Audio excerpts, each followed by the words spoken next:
Hello, welcome back to Kim Reads as we continue with Addy's Surprise. Chapter 5, Christmas Surprises. From that day on, Addy was allowed to spend her afternoons sewing in the warm shop with Momma and Mrs. Ford instead of the cold garret by herself. Business had begun to slow down. Momma and Mrs. Ford were just finishing up a few small items. 4 days before Christmas, Addy was straightening up in the shop for Mrs. Ford. She left to sort buttons into boxes, arrange the feathers according to size, and straighten the creamy laces and loopy fringes. She carefully wound the ribbons back around the spools and organized the thread by color. She folded the fabrics and piled them neatly on the shelves. By the end of the afternoon, all that was left to do was pick up the pins that had fallen on the floor in the Christmas bustle. Addy was on her hands and knees filling the pin box when the door burst open and in stormed an angry woman. Right behind her was a tall, plump girl. Addy knew the woman must be Mrs. Howell because she'd carried the beautiful green plaid dress that Momma had worked so hard on. She thrust it toward Miss Ford. "Look at this dress," she fumed. "Just look at it." Mrs. Ford looked at the dress and held it up in front of her. The seams on the sides were split open, and the threads of the plaid fabric were frayed. The buttons on the back had been popped off. The dress looked wrinkled and droopy, as if someone tossed it in a heap on the floor. "This dress was made too small," Miss Howell said. "I've never seen such poor work." Addy looked at Momma, who kept her eyes on the sewing in her lap. Addy could see Momma's lips tighten in anger. "Stop right there," Mrs. Ford said firmly. "Ruth Walker here is the best seamstress I've ever had working for me. I am sure the dress was not made too small. It was sewn to the exact measurements we took to the fitting last month. Perhaps Isabella has grown some." Addy looked at Isabella. She stood near the door looking at her feet. Her round face flushed pink. Mrs. Ford went on. "If you are unhappy, Mrs. Howell, I will give you a full refund. Not because the dress was poorly made, but because you are dissatisfied."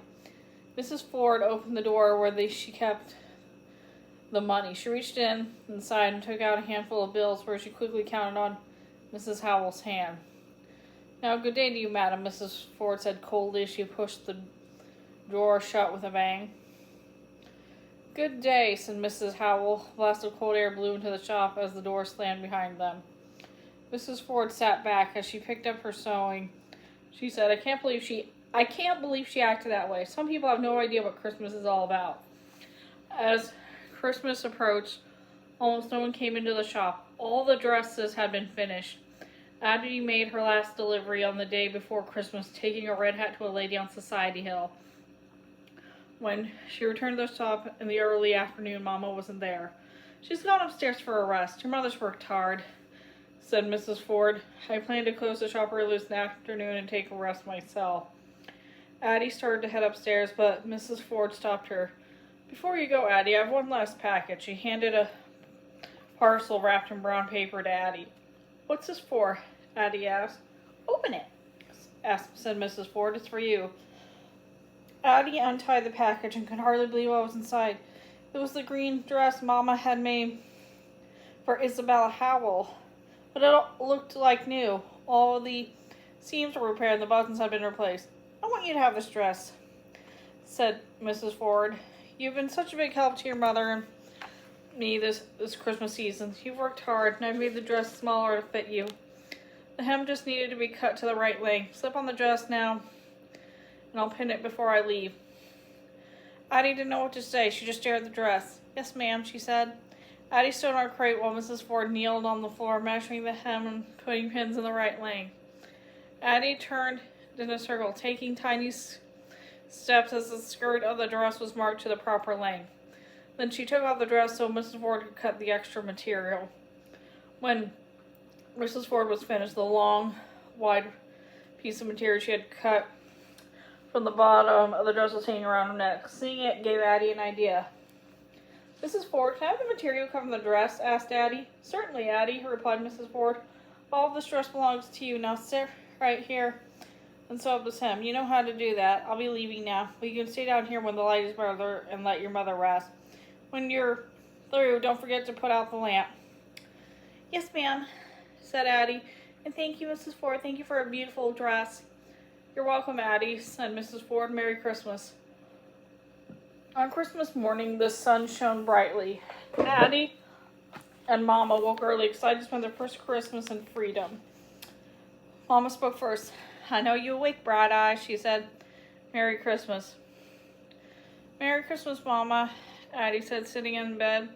Sun streamed in the window, and the frosty panes looked as though they were covered with delicate lace. I got a surprise for you, honey, said Momma. She handed Addy a small parcel wrapped in paper.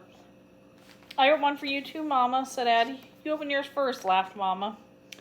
So, Addy untied the string. As the paper fell away, she saw a little rag doll with a bright red smile stitched to her face. She had a bow tucked in her tiny hair, tucked with hoop earrings and a purple dress.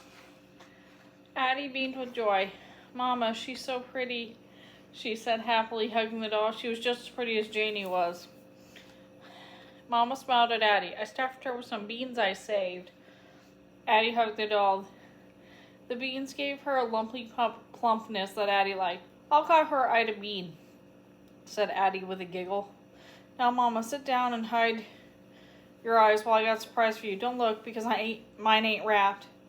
Addy hopped out of bed and went across the room to her school satchel. She took out the gift she had hidden from Momma. Are your eyes still closed, Momma? Addy asked before turning around. Sure enough, said Momma. Addy ran across the floor and placed the gift on Momma's lap. Now you can open your eyes, said Addy. When Momma looked down, there was a lovely scarf of beautiful green plaid before her. The edges were sewn with tiny perfect stitches, and the ends were fringed. Addy, where'd you get this? Asked Momma in surprise. Addy told Momma all about the dress Mrs. Ford had repaired for her and about the extra material that was left when she cut off all the bottom to make the dress fit Addy. I spent yesterday afternoon hemming the dress and making the extra material into a scarf for you, Addy explained. Oh, Addy, said Momma gently, turning her hands across the plaid. It's beautiful. Am I going to look fine going to church this evening? Momma gave Addy a long hug. I'm proud of my girl, she said. Ida Bean sat on Addy's lap while she and Momma had breakfast together. Then Addy put on her apron and propped Ida Bean in the chair so she could watch Addy and Momma make sweet potato pudding. There's some pudding left over, so Mom put it in a small pan. We can have this one here and have it tomorrow, Momma said. By the middle of the afternoon, the pudding was done. Its sweet, spicy smell filled the tiny garret. Then Momma and Addy got ready for church. Addy wore her beautiful new dress, and Momma took time braiding and fixing Addy's hair. Momma put her new scarf around her neck and tied it in a big red bow.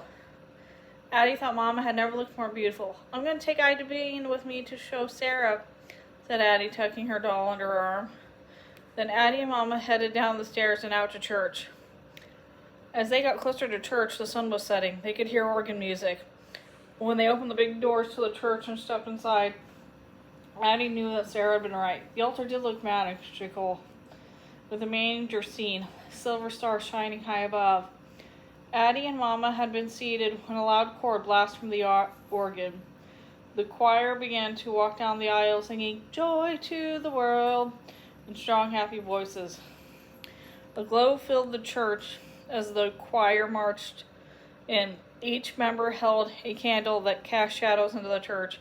Addy watched for Sarah, who was in front of the choir. Sarah turned and smiled at Addy.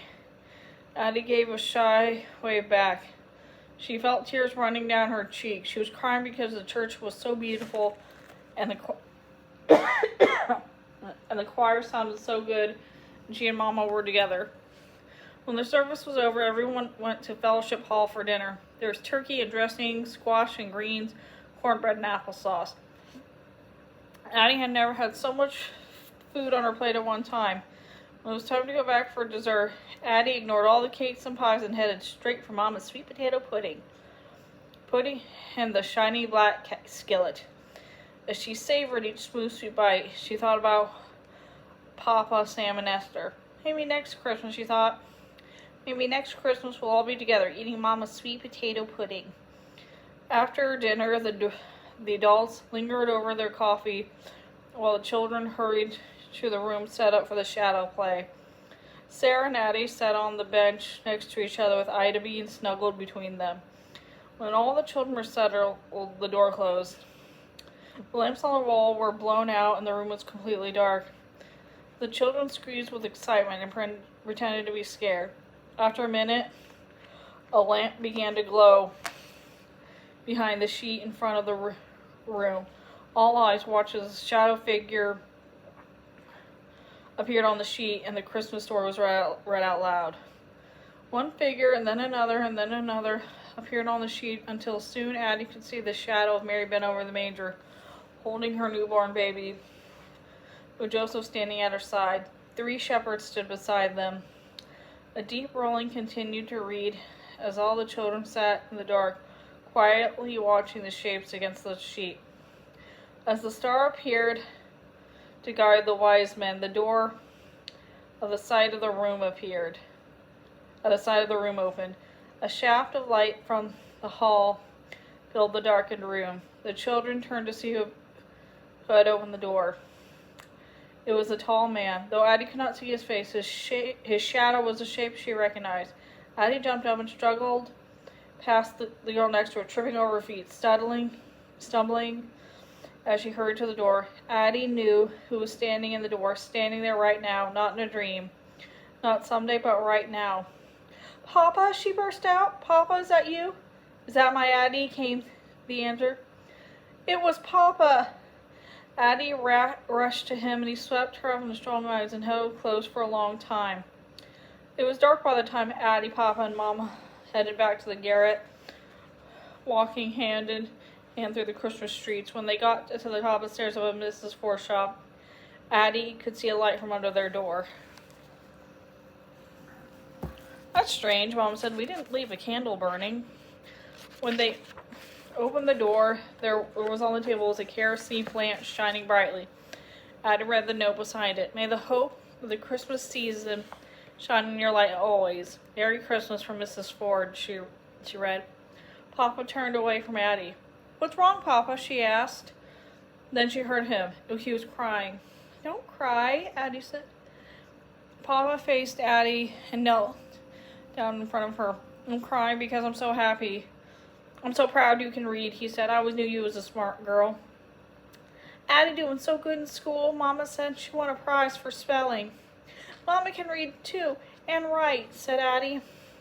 "I'm helping her, and I can help you. Come sit at the table, you two," Mama said. "I got something Papa might like."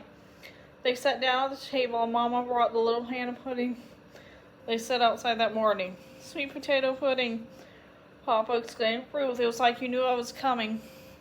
"We never stopped hoping," Mama said, smiling. Addy picked up Ida bean and crawled into Papa's lap. Papa ate the pudding while he told Mama and Addy and Mom about the time since he was taken from them.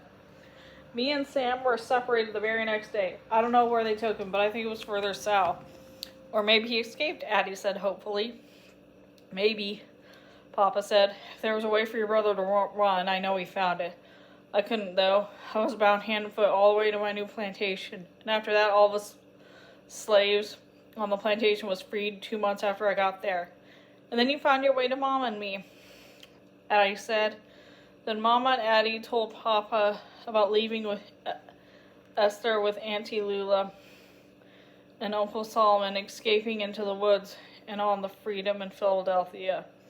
Papa was quiet for a minute. Then he said, "I'm going to try to get my best to get Esther and Sam back so we can all be together back here in Philadelphia like we planned. There was a Freedmen's Society in Maryland that helped me come to you. Maybe the Freedmen's Society in Philadelphia can help us."